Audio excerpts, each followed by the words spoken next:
বিসমিল্লাহির-রহমানির-রহিম। 9 নং নূরপুর 8 নম্বর ওয়ার্ড বিষ্ণুপুর উপস্থিত হয়েছেন আমাদের ডেলাটেশন চেয়ারম্যান। সবাইকে যারা উপস্থিত এখানে আছেন সবাইকে আসসালামু আলাইকুম। আজকে আমরা এই জনতা বিষ্ণুপুরের ইয়াংস্টার এবং কি আমরা একদম ছোট থেকে বড় পর্যন্ত একদম সবাই কিন্তু মাদক এবং কি যারা বিক্রি করে, যারা বেচে এবং কি যারা খায়, আমরা কিন্তু প্রত্যেকটা ফ্যামিলির থেকে যদি আমরা সিদ্ধান্ত নিই, আমাদের সন্তানেরা রাত 12টা বাজে বাজারের থেকে বাড়িতে আসে।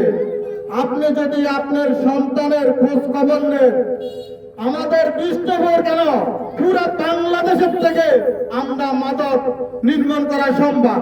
কিন্তু আপনি আপনার সন্তান কোথায় যায়, কোথায় থাকে, কোথায় রাত কাটায়, আপনি আপনার সন্তানের ঠিক মতন খোঁজ খবর আপনি রাখেন না।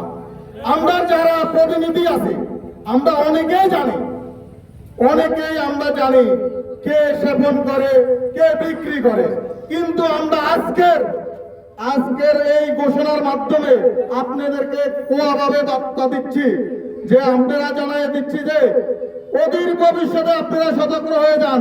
যাদেরকে বলবো যারা গার্ডিয়ান আছেন তারা সতর্ক হয়ে যান। আপনার সন্তান রাত্রে 12টা 3টায় কেন বাইরে থাকে? আপনি আপনার সন্তানের খোঁজ খবর নিয়ে আপনার সন্তানের খোঁজ খবর নেন। এই যে কিছুদিন আগে আমাদের গোবিন্দপুরের 3টা মেয়ের কয়েকটা ছেলে অটো রিক্সা করে ব্রিজের একটা নিউজ আছে আমার কাছে। আমি কিন্তু এটা অনেক দিন ধরে খোঁজ খবর রাখি, আমি কিন্তু খুব ধরতে পারি নাই। আমি যেদিন ধরবো সেদিন কিন্তু অবস্থা কিন্তু খারাপ করে ফেলবো।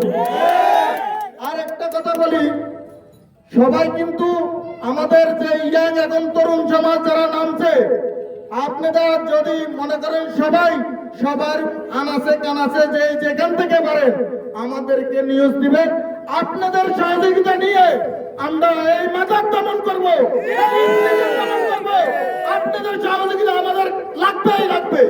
আপনারা আমাদেরকে ইনশাআল্লাহ সহায়তা করবেন। আজকে আমার এই বক্তব্য এখানে আলোচনা শেষ করলাম। আসসালামু আলাইকুম।